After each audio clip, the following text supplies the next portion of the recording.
নমস্কার বন্ধুরা, আশা করি আপনারা সকলেই ভালো আছেন। আপনারা দেখছেন XAU USD গোল্ড ভার্সেস ডলারের ট্রেডিং চার্ট। 10 তারিখ, সপ্তাহ শুরু হচ্ছে 10 তারিখ টু 15 তারিখ, সোমবার টু শুক্রবার। এই সপ্তাহে নিউজ সম্বন্ধে আসা যাক। এই সপ্তাহে সোমবার কোনো নিউজ নেই, ইম্পর্টেন্ট নিউজ নেই। মঙ্গলবার ইম্পর্টেন্ট নিউজ আছে সন্ধ্যে 6টায়। বুধবার কোনো ইম্পর্টেন্ট নিউজ নেই। বৃহস্পতিবার ইম্পর্টেন্ট নিউজ আছে সন্ধ্যে 6টায়, ইম্পর্টেন্ট নিউজ আছে। আর শুক্রবার ইম্পর্টেন্ট নিউজ আছে সন্ধ্যে 6টায় আর সন্ধ্যে 7:30টায় ভারতীয় সময়ে। আমি ফরেক্স ফ্যাক্টরিতে নিউজটা দেখি।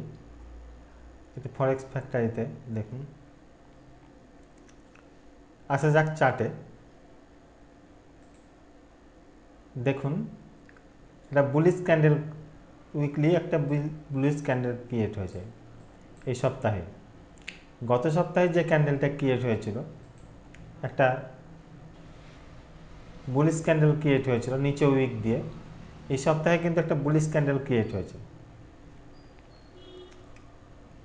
তার আগের সপ্তাহে যদি দেখা যায় যে একটা রেড ক্যান্ডেল ক্লোজিং দিয়েছিল, রেড ক্যান্ডেল তৈরি হয়েছিল উপরে উইক দিয়ে। তারপরে ক্যান্ডেলটা যদি রেড ক্যান্ডেল হতো তাহলে আমরা সেলিংয়ে আসতাম। কিন্তু তারপরে ক্যান্ডেলটা একটা বুলিশ ক্যান্ডেল তৈরি হয়েছে, তারপরে ক্যান্ডেলটা একটা বুলিশ ক্যান্ডেল তৈরি হয়েছে। আমরা সবসময় বাইং দেখব, রিটেস্টে বাইং দেখবার চেষ্টা করব। আচ্ছা যাক ডেলি ক্যান্ডেলে।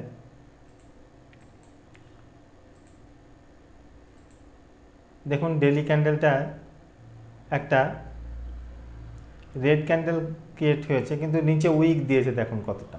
এটাকে ঠিক বিয়ারিশ ক্যান্ডেল বলা চলবে না। দেখুন নিচের বাইং প্রেসারটা আছে বলেই উইকটা পড়েছে। এখানে ঠিক এটাকে বিয়ারিশ ক্যান্ডেল বলা যাবে না, এটা বুলিশ ক্যান্ডেলই বলতে হবে, মানে ধরতে হবে। আমরা রিটেস্টে সবসময় বাই দেখবার চেষ্টা করব, রিটেস্টে বাই দেখবার চেষ্টা করব। গতদিন যে জোনগুলো দেওয়া হয়েছিল সেই জোনগুলোতে দেখুন প্রত্যেকটা জোনেই প্রফিট দিয়েছে, প্রত্যেকটা জোনেই প্রফিট দিয়েছে। কতদিন কিন্তু মার্কেট এক জায়গাতেই ছিল মার্কেট। আমি আসছি পরে। আচ্ছা ডেলি ক্যান্ডেল H4 ক্যান্ডেল দেখা যায় কি সিচুয়েশন ক্রিয়েট হয়েছে। H4 ক্যান্ডেলও কিন্তু আমরা স্ট্রাকচারের বেসে এখনও বাইরে আছি। যতক্ষণ না এই লেভেলটা আছে, এই যে একটা লেভেল, এই লেভেলটার নিচে ক্যান্ডেল ক্লোজ করবে, এই লেভেলটার নিচে ক্যান্ডেল ক্লোজ করলে আমরা রিটেস্টে সেল দেখব। আবার কনফার্ম সেল হবে এইখানটায়, এই লেভেলটা যখন নিচে ক্যান্ডেল ক্লোজ করবে, এই 3270-এর নিচে যখন ক্যান্ডেল ক্লোজ করবে H4 ক্যান্ডেল, তখন রিটেস্টে আমরা সেল দেখব। আর এই 3348 টু 42 যে একটা জোন আছে, এই জোনটাতেই সাময়িক দেখা যেতে পারে সেল। এটাতে কনফার্ম সেল নয়, সাময়িক সেল দেখা যেতে পারে, কিন্তু কনফার্ম সেল তখনই আরম্ভ হবে যখন 3270-এর নিচে ক্যান্ডেল ক্লোজ করবে। রিটেস্টে আমরা সেল দেখব। আচ্ছা H1-এ কি সিচুয়েশন ক্রিয়েট হয়েছে দেখা যাক। H1-এ দেখুন এখানে একটা সিচুয়েশন ক্রিয়েট হচ্ছে, এক জায়গাতেই মার্কেটটা কিন্তু ঘোরাফেরা করছে।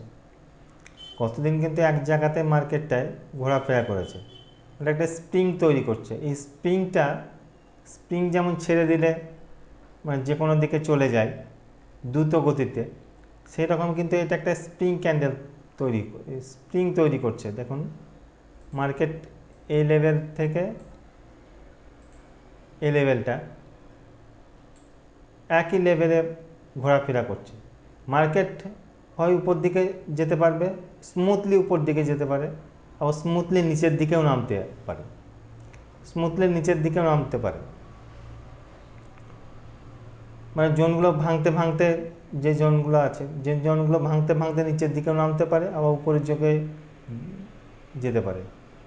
মানে স্প্রিং ক্যান্ডেল তৈরি হচ্ছে এগুলো, এটা একটা স্প্রিং তৈরি হচ্ছে। এখানে এই যে একই জায়গাতে ঘোরাঘুরি করছে স্প্রিংটা ছেড়ে দিলে যে কী হয়, যেমন স্প্রিংটা ছেড়ে দিলে যখন যে কোনো একদিকে চলে যায় দ্রুত গতিতে, সেরকম এটা এই ক্ষেত্রেও সেম ঘটে, যে কোনো একদিকে স্মুথলি চলে যাবে। আমার মনে হচ্ছে যতদূর সম্ভব, আমার মানে এতদিনকার এক্সপিরিয়েন্সে যতদিন ভোর মনে হচ্ছে মার্কেট নিচের দিকে নামতে পারে। কারণটা আমি বলে দিচ্ছি। কারণটা আমার মনে হচ্ছে এখানে 100% কোনো কিছুই হয় না, একটা অনুমান করা যায় মাত্র। কারণটা বলছি, কারণটা হচ্ছে নিচে অনেক স্টপ লস পড়ে আছে, নিচে অনেক স্টপ লস পড়ে আছে, আর নিচে অনেক ঘন ঘন জোন আছে, নিচে অনেক ঘন জোন আছে। তার জন্য এই জোনগুলোকে আর স্টপ লসগুলোকে হান্টিং করবার জন্য স্মুথলি নিচে নামতে পারে আমার যতদূর মনে হচ্ছে, আবার স্মুথলি উপর দিকেও আসতে পারে। আর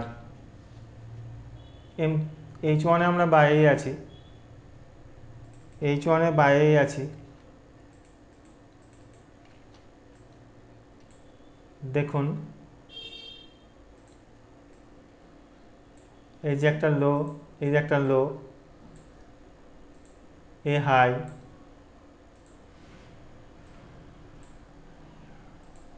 আবার এই লো, এই একটা লো, একটা লো, আবার এই একটা লো। এই যে লোটা আছে, এই লোটার নিচে যখন ক্যান্ডেল ক্লোজ করবে তখন রিটেস্টে আমরা সেল দেখব, রিটেস্টে সেল দেখব। লোটার নিচে যখন ক্যান্ডেল ক্লোজ করবে তখন রিটেস্টে আমরা সেল দেখতে থাকব।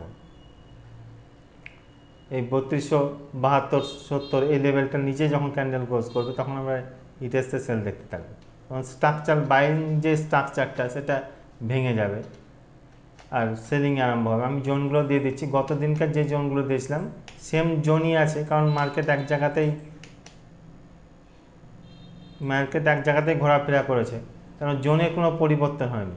আমি একটা জোন দিয়েছিলাম, দেখুন এখানে 81 to 83 বারবার প্রফিট দিয়েছে।